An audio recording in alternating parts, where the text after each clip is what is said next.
segue to open up a discussion on a raft of issues regarding energy cost in the country. And we know a court in Kiambu has allowed police to detain 9 senior Kenya Power employees, for 8 additional days to allow them conclude investigations into their alleged involvement in the power outage that plunged the entire country into darkness a few days ago. Now, according to the Directorate of Criminal Investigations, inaction by the top managers was blamed for the power disruptions, leading to heavy losses after 4 towers with high voltage electric current collapsed. Kimani Giduku, start us off.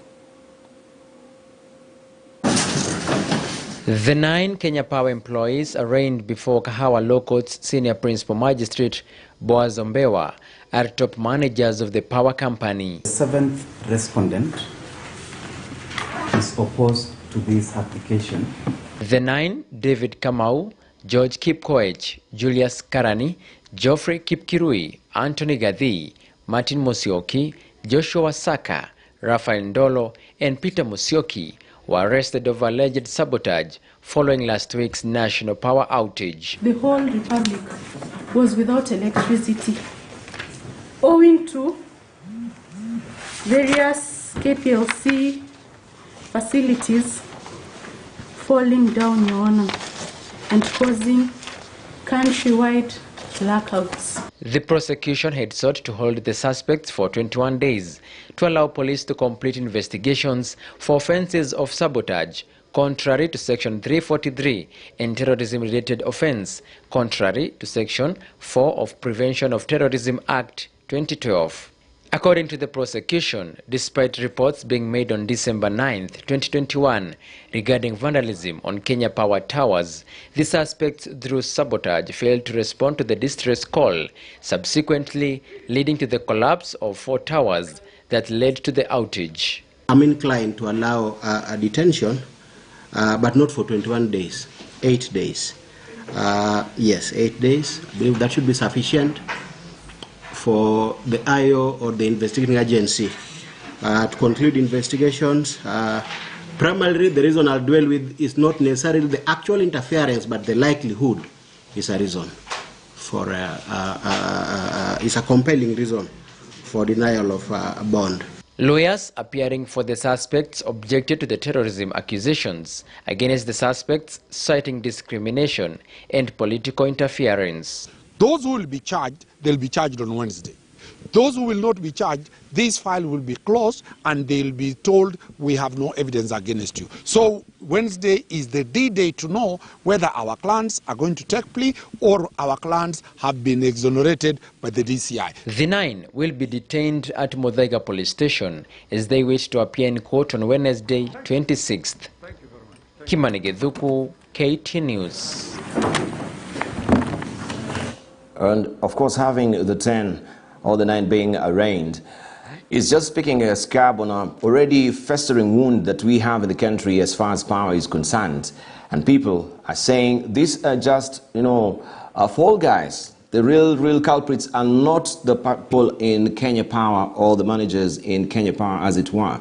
But there is a problem in the country as far as power is concerned. And we know, of course, President Uhuru Kenyatta came up with the task force to investigate this and trying to see, can we come up with amicable solution to try and tame the rising cost of energy in this country, right? We were promised also that that will be revised as soon as far as your bills are concerned on the tokens as well. But that is not really forthcoming, as many Kenyans would actually allude to that particular fact.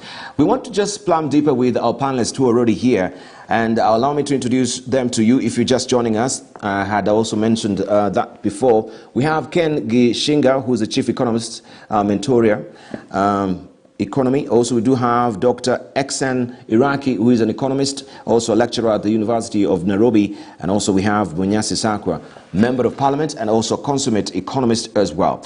And I'll begin with you, Ken, just to ask you on that particular front. So far, looking at the lay of the land, as far as power in this country is concerned, with the PPPs that we know, this being investigated as well, do you think these people who are arraigned yesterday are the real culprits, or there is a very tangled web of cartel that is steamrolling the rising cost of energy in this country? Many thanks, Dibal, and indeed good morning. When one looks at the events that have been playing out in the courts, but when one also takes a look at the longer history of power in Kenya, particularly Kenya Power, you'll remember that Kenya Power is almost 100 years old. It's actually older than the Republic of Kenya. And in any other country, the likes of Kenya Power would be celebrated for reaching their centenary and really being at the edge of the highest level of management. But what we have in Kenya is a company really that has been tainted by procurement flaws, that has been tainted by mismanagement, and in the listed events has been tainted by lack of inaction. Whether those people who've been arraigned are just the fall guys for a deeper network, I think it's besides the point. I think the bigger point is you have an entity really that controls so much of Kenya's GDP. You really can't do any business without power. And when you have power going out for a whole day in the whole country, it's very difficult to quantify the economic losses. So I think it's much more deeper than looking at the 9 people and really doing a deep down into really the grassroots that have disempowered Kenya Power. Yeah, we can actually really pick a lot of nostalgia on this because 8 years we had the same problem. There were a lot of frequent power outages in the country, and we had people, especially from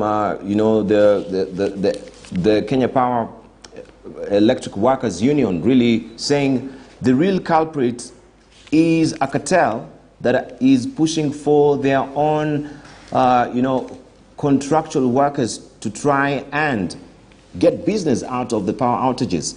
So we have faulty transformers which are blowing up every which way so that people can constantly be, of course, on the ground repairing them and someone pocketing the money. Could this be the same case that is now happening right now? And we can point accusatory fingers towards, the transformers which are faulty, and people buy this knowing very well, of course, they're going to issue problems along the way, and that will be, a handy opportunity for someone to cash in money in repair costs. Let me hear from Dr. Iraqi. Good morning, good to see you. It's been many years. Good morning, how are you? Very well, thank you. You look much younger than you are when I last met you. Oh, really? Yes. Oh, praise the Lord, hallelujah. You shared with me the secret. I have a concoction.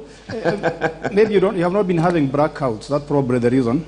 Yes. But I think when you look at the problem we are facing in the energy sector in Kenya, I agree with my panelists that it's more than 9 guys. It's more than 9 gentlemen or ladies who are taken to court.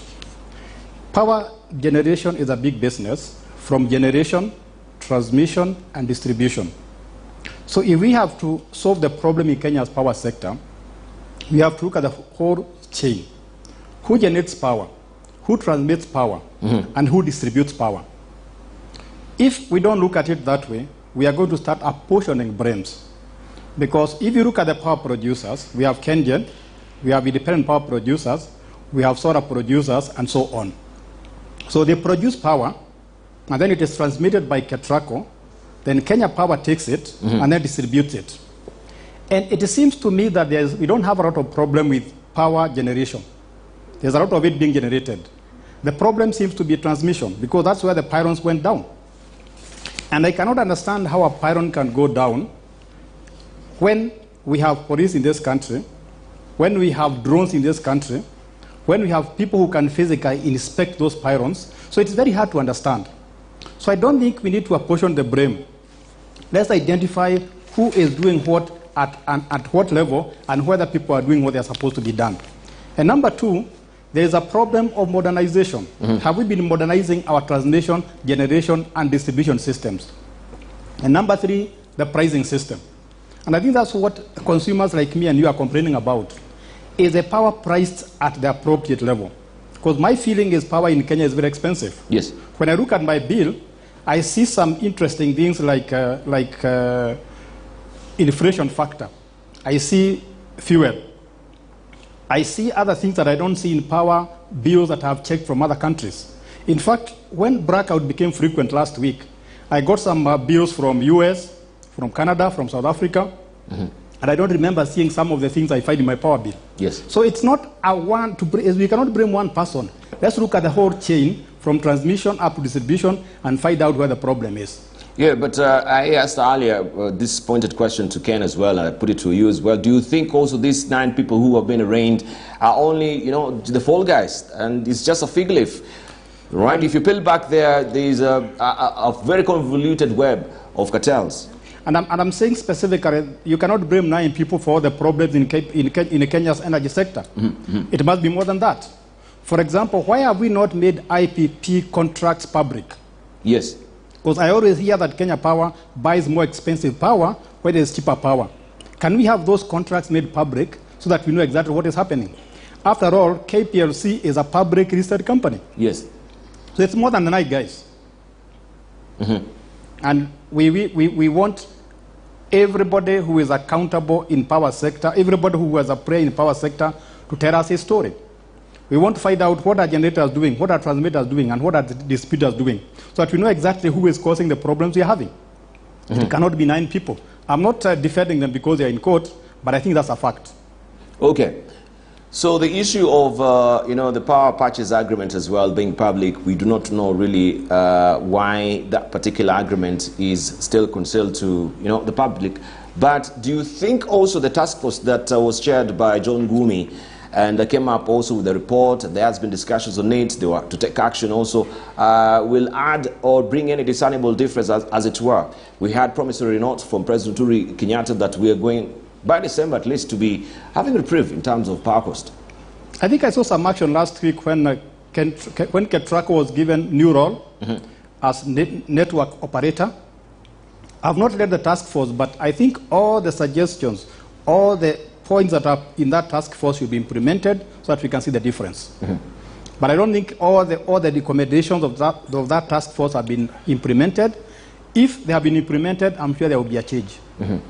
And I can assure you, after this, I'm going to go through that task force and see exactly what it is there that is supposed to be implemented. Right. Okay, let me also hear from Honorable Bunyasa Sakwa. Good to see you. Happy New Year. Thank you, Debal. Good to see you too. Thank you very much. The question is again, are we as a country poor negotiators? Because it seems when we come to look and tease out some of these contractual agreements, they're actually skewed in favor of the people who are, for instance, on the table giving us that particular agreement, be it in a service or production, and in this case, the power production that we're talking about. Looking at this purchasing powers agreement, you look at some of the prices there, the eye-popping figures, and you wonder who are negotiating on behalf of the country. Debal, thank you very much indeed. I'd like to answer that question, but I just step back a minute on the 9 people who are now in the cell. We have a very solid situation in the sector. Every assessment of it should always be a forensic one. I think we have gone so far off that it has just become a den for people to make money. If you catch 9 guys, squeeze them legally, if that exists, and get as much information as you can. Cartels are a web, and the only way to get at it is to disrupt it bit by bit, and perhaps over time you might get the complete picture. So I guess those who are in really must be looked at very carefully, and then whoever is behind them should also be looked at. We have had this for too long. Now, in respect of whether these power sector negotiators from Kenya are just not the right, I think they are overskilled. It's clear that each time they look at they negotiate those, they are trying to get a back out. The ratio of, if you look at the lowest to the highest IPPs from information we had late last year in Parliament as part of our discussion, the lowest one is about twice what the regular power cost is, the lowest one. The highest one is 11 times more, and perhaps there's even more in it than meets the eye. People who negotiate that are not people who are inexperienced. Those are people who are looking, it's a sort of cash transfer system out of the country. A lot of these IPPs are listed as outsiders, they may be insiders, operating from outside, I don't know. But whatever the case, it has huge governance challenges that need to be looked at. So opening up the IPP agreements, making them be known, making them be accessible, I think it's a first very important step. And many Kenyans can mine data and find out information and educate the public so that we, the taxpayers, are all informed. That area is very opaque and it is not helping. Lastly, the monopoly to KPLC, to Ketraco, to all of this, those monopolies must be disbanded. It's good for the country. We will not lose as a country. If anything, there are significant gains that we'll get from it. Right, and now, of course, you read my mind. That was my next question that I wanted to ask Ken. Do you think that we've come to that particular point where we need now to say enough is enough, we need to demonopolize, if there is a word like that, Kenya Power, and have other power distributors coming to the playfield? Ken? I think that's a potential conversation, and if you look at many countries, if you go to the UK, you'll find any consumer has about 4 or 5 options in terms of distributors. You have British Gas, you have and many other players. And if one looks at really the telco sector in the 90s, and you remember at that time you had the Kenya Post and Telecommunications, and the way it was sort of unpacked. So eventually we had the likes of Safaricom coming out of that whole structure. And look at how successful Safaricom has been. I think one gets the sense that possibly the power utility space is ripe for that type of opening up in terms of competition. But that's not to say that we can't improve the management standards at Kenya Power as it is. I think there's still room to develop the management standards. If they have a good 5-year strategic plan, they can keep to it. I think they can still continue serving Kenya. So I think both avenues are actually still very, should be on the table for Kenyans. Right. Dr. Iraqi, so what seems to be the challenge? Are we having any barriers to entry as far as now, challenging Kenya Power is concerned in terms of monopoly? Definitely, this is a very capital-intensive sector. So to get into it, you need a lot of money, you need a lot of resources. So that's definitely one barrier to entry. But if you look at a sector like the road sector, where you need a lot of capital, we have seen private entrants coming in, like the expressway and so on. So there's no way we cannot get more players in the energy sector, bring some competition, and reduce the costs. Look at generation. We have competition, KenGen. We have geothermal. We have private IPPs. Yes. All those compete to sell power to Kenya Power. But when it comes to transmission, we have only one company called Ketraco. When it comes to distribution, we have only one company called Kenya Power. So the same competition we have in generation is the same competition we did in transmission and distribution. Maybe transmission might be left a monopoly because of the capital intensity and the security implications. But when it comes to distribution, I need to have choices. If I want a phone today, I have choices. I can go to Airtel, I can go to Safaricom and other providers. Why can't I have the same choices in energy sector? So the moment you bring some competition, you can be sure prices will go down. The problem now we have in my opinion, is that we have solutions in energy sector being solved legally. People coming with the contracts instead of letting the market do its work. So let's introduce some competition in transmission, some competition in distribution, and I can assure you that the standards will go up, the cost will go down, and the consumers will be happier. There's nothing so magical about power sector. If we have private hospitals, if hospitals compete, if ICUs compete, why can't we compete in the power sector? It is possible. All right. Maybe also tease out the issue of the quality of the products. That we have these transformers which are, they are blowing up every other which way, every other time. These are very critical infrastructure for the country. Should we also be broaching the issue of, the quality of procurement, the specifications on the ground as well? Because this is not the first time. Or is this also attached with another darkened belly on it, that we buy poor quality transformers in this country, and then we'll have these eruptions, of course, of power outages in the country, and people now will benefit because somebody will be outsourced at the end of the day to carry out the repairs. And this was the case many years back, as was alluded to by some of the Kenya Power's workers' union as well. In fact, 2 days ago, I passed near a blowing transformer at around 7 p.m. And I can assure you it was a very scaring experience because I didn't know what it was. But that's not a debate we should be having now. Yes.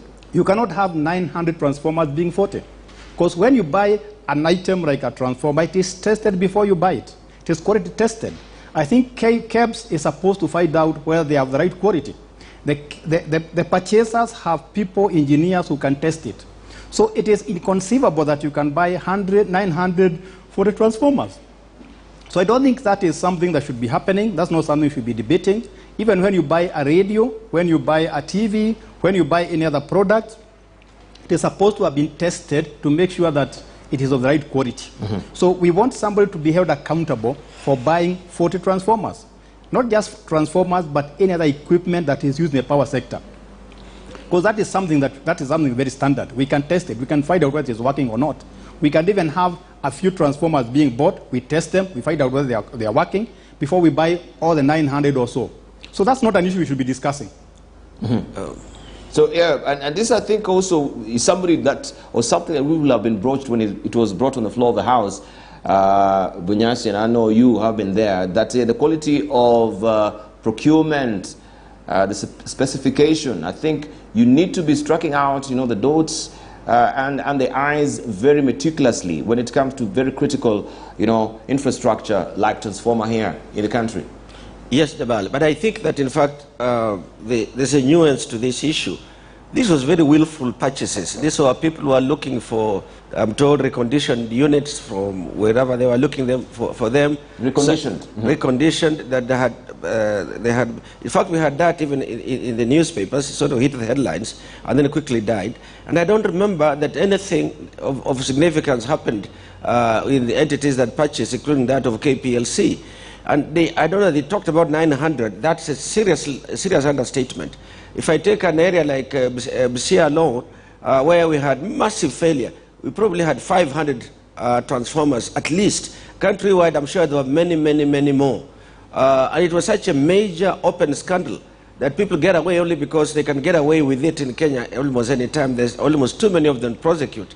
But I think that somebody should have paid the price. Some people should have paid the price. Already I think there's sufficient expertise, particularly in units like transformers that are not made to each customer's requirement. But there are sets of them, there are classes of them from which you buy. And if you buy them from reputable manufacturers, you should be able to do it. And I don't know how far Kenya, I don't have specific knowledge, but I think Kenya must move towards making transformers of their own in this country. We must begin to move in that direction. Procurement for overseas has become a very profitable business because of the commission business that goes with it. And that might, in fact, sometimes begin to suppress any efforts to get local substitution or movement into that area to be done. But whatever it is, we just can't stay receiving it year in, year out without raising a finger. Something has to be done. Lastly, there are laws also about economic sabotage. If people have willfully imported materials, such as power units of that kind, that will undermine the distribution of power, which is so essential in the economy. That's virtual economic sabotage. It's not just theft. It's sabotage to the economy as well. And I think that also needs to be looked at. I think it is very unfortunate now. It looks like the only single institution in the whole republic, much to my own chagrin, is that maybe it's the armed forces, the army and the others, who seem to be able to do things as required because of the level of discipline they have got. They may have their own issues, but their own issues are not such as to be affecting what we are suffering from right now. People can't buy right, people can't do an honest day's job. Some of the ways to be caught, you don't catch them, and when NG just continues suffering the problem. I think it's a huge crisis. Right, and you mentioned the economic sabotage, and the court also is alluding or trying to have that analogy that the power outages can be akin to terrorism in this country, which brings the question to the fore about the classification of this particular Kenya Power or the infrastructure from Kenya Power as critical infrastructure.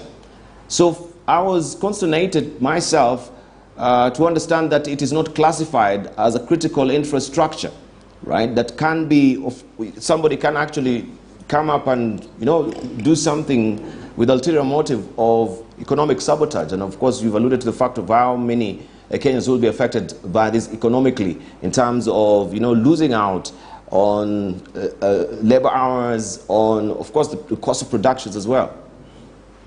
Yeah, are you still with me? Yeah. Let me just put that question to Ken. I'll come to, just go sequentially. Ken, let's go to you. Okay. I think you're absolutely spot on, Dibal. When you think of what you describe as critical infrastructure, one struggles to imagine that a power utility would not be included in that list. But even deeper on the issue of economic sabotage and economic crimes, one gets the sense that the way Kenya deals with your criminal cases, your criminal files, sometimes is in a far more serious way than economic crimes. And yet economic crimes, which include economic sabotage, tend to be what's really draining the country's GDP. So I think it's also a docket that Parliament and the judiciary should look at. How do we fast track economic crimes given that the gravity they have on the country's development? Mm-hmm. Right, thank you very much. Dr. Iraki, on that, classification of this as a critical infrastructure, were you not surprised that this is not the case right now, that is not really classified? I was actually very surprised. I've always thought it is a very critical infrastructure. Myself. Strategic infrastructure. And when I walk around, I always see some government buildings that are protected day and night. And it is the same way that we need to protect power lines day and night, because they are very important structures. Think of power, so when there is a power outage and we have baby incubators. Think of power outage and the industrial area. Think of the power outage and all other activities that depend on power. Think of power outage and the fact that because of COVID we work at home. If that is not economic sabotage, I don't know what we can call it. So I think there should be a role, and we have some member of parliament here, if we need that, to make sure that power lines transmission or the power line transmission system should be part of the national critical infrastructure and it should be protected all the time. Mm-hmm. And at the end of the day, everybody is complaining that I lost power, I did not do this, I did not do this. So if we quantify all those problems that each of us faces as individuals, as companies, then you can see the effect on GDP if there is power shortage for not just a whole day, but a few hours, as I had in my house last night. All right, you mentioned on the pylons, right? And it's amazing that the pylons will actually go down. We saw in this country much earlier, they were uprooting the wooden transmission posts and putting them on concrete right now. And I'm given to understand that also some politicians were involved in this particular, contract, that it was going to one politician as well. So I wondered, what is the rhyme and reason of actually uprooting the wooden ones to put up the concrete? Because even the concrete are being knocked down at the end of the day. Yeah, so in terms of the pylons, maybe you can broaden my understanding how a pylon will come down. Maybe that question should be answered by structural engineers.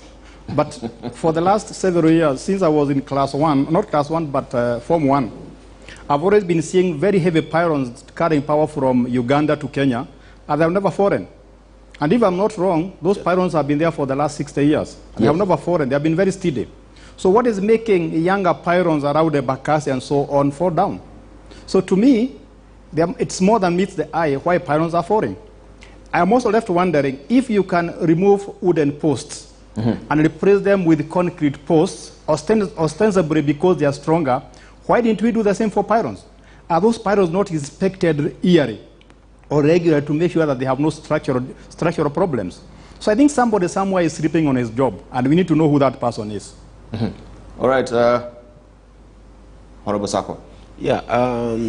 I did not have a direct comment from knowledge on that issue, but for me, these engineering structural designs are the easiest to be able to monitor because they are manageable even from somebody's desk. They are designed with certain specifications, and you can easily monitor that sitting in one place. That's why drones are able to do it, while people sit in offices and the drones go around. I think it must be that people have been busy trying to do other things other than what they are supposed to do. And this should stop being just a discussion forum, as we have done many times, even in Parliament talked about it, but no action is taken, no reports are ever brought back. And on the issue of classifying this infrastructure in power transmission, for example, generation transmission, as critical, that's well and good. My only fear is that I hope it doesn't go into secrecy, because in my hope of demonopolization, these same power lines will be the ones that will be used by different suppliers, as it happens in different countries. You don't have to build your own new power lines. You simply use existing ones. They have all been built on public expenditure, public taxpayers' cost. And if not, there are ways in which you can get the monopoly to allow space to competitors. That must be forced if need be.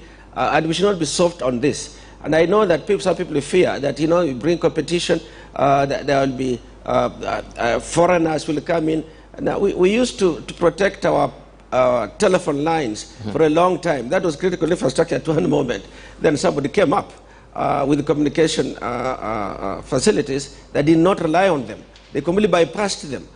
So we were left there sitting with lines and wires. Now we are selling copper products, I guess. So I think we have to catch up with this. I know that power will not go that direction that quickly, but we must demonopolize and allow transmission to become the competition and open up generation to the cost of incremental generation, marginal increase in the generation, so we get to know at what cost they are doing it. I think we are pretending that we don't know, and yet all our experts around the table, including my colleague here, have been teaching this issue of how marginal power costing behaves, and if the successive one is higher than the previous one, the overall cost is going to be rising, and you see that clearly. And we are not doing anything about that. We are keeping that secret. There is a lot of money in it. That's one reason why we don't know about it.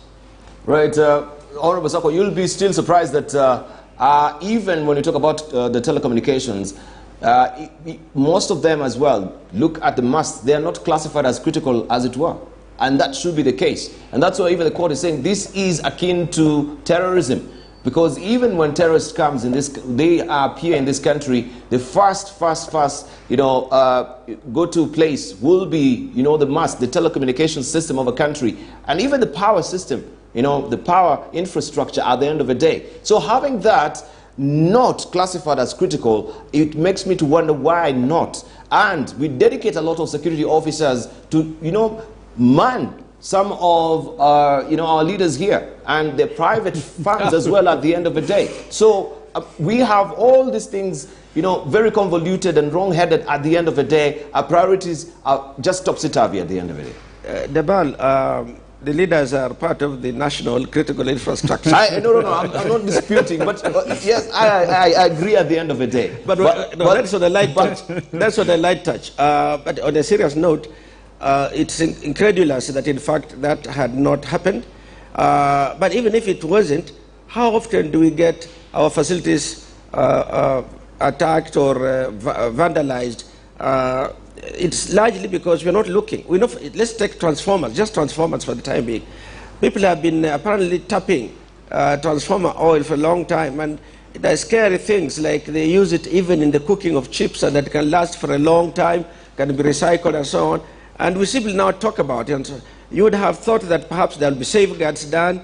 You'll adjust the height at which it's placed. You'll adjust the design of the transformer itself. But you'd also try and catch some people and make an example out of them.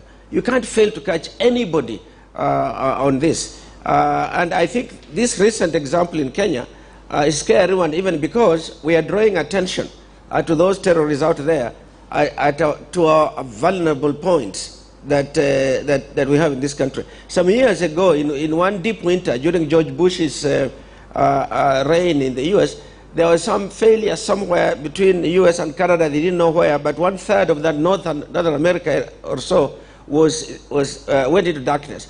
It became such a major issue, but they were able to pin down exactly where the problem was. It wasn't terrorism. It was an oversight failure, an engineering failure in the system. So I think before we tell the terrorists that, oh, in fact, it might have been terrorism, and when in fact it wasn't, as Professor Iraqi has said, it was just somebody sleeping on the job perhaps. Let us get to it. And I would have thought that 2 days later, that should be explainable. If not, then again, we are beginning to pull under the rug. Something that ought to have, somebody should have been fired. Let us replace that engineer. Someone should have been fired. Maybe to wind up with that topic, and we'll take a short break with you, Ken. Just make me understand. 2 years ago, we had top managers at Kenya Power being sent on unpaid leave to try and investigate the rot that is there, especially when it came to the procurement. And there was a lot of hope that things will turn around, heads will roll. But that exercise, seemed to have been just, an exercise in futility. We've been batting our heads on the wall at the end of the day. So we're still back to the same place that we have other managers now taken to court. It will be the same exercise, just to, sort of, should I say, greenwash or whitewash it, and then back to business as normal. I agree with you, Dibal. Sometimes one gets the sense that it's just a game of musical chairs happening at Kenya Power. If you look at the last 15 years, Kenya Power has had probably more than 5-6 CEOs who've come there. And so that gives, and these are CEOs with great credentials and great management tracks. And I think that's what I said at the very beginning of this conversation, that I think we need to look beyond the cases we are seeing in court, beyond the procurement, beyond even the management issues, and just ask from a political economy perspective, what is it in the political economy of Kenya Power, which has been there for over 1 century, that has challenged 4 presidents in terms of fixing it. So it's not something that we can take trivially. It means there's some very deep roots that even precede this nation that have to be unpacked. And I think an inquiry into Kenya Power might be the angle that we might want to go, where we really go back a century to really unpack what are these roots, where did these roots start coming up? Because I think what we are doing right now is pure cosmetics. It's pure cosmetics. I agree with you. You're watching, of course, KTN News, where you are getting the whole story. We want to take a short break right now. When we circle back, we'll even drill deeper and look at a very contentious bill right now that is bound also to attract a lot of debate. This is the geriatric bill that is being steamrolled by Women Rep of Kiambu, that is Wamshomba right now, and people are saying, why are we rehiring the old goods? We have the young tax looking at the demographic dividends. This country is highly in favor of the youth, but we are giving much attention to the old goods. They're saying they're well skilled, and people here, the young ones, also experientially, they're still wet behind the ears. That is on the other side of the break. I wrote something about Kenya Power.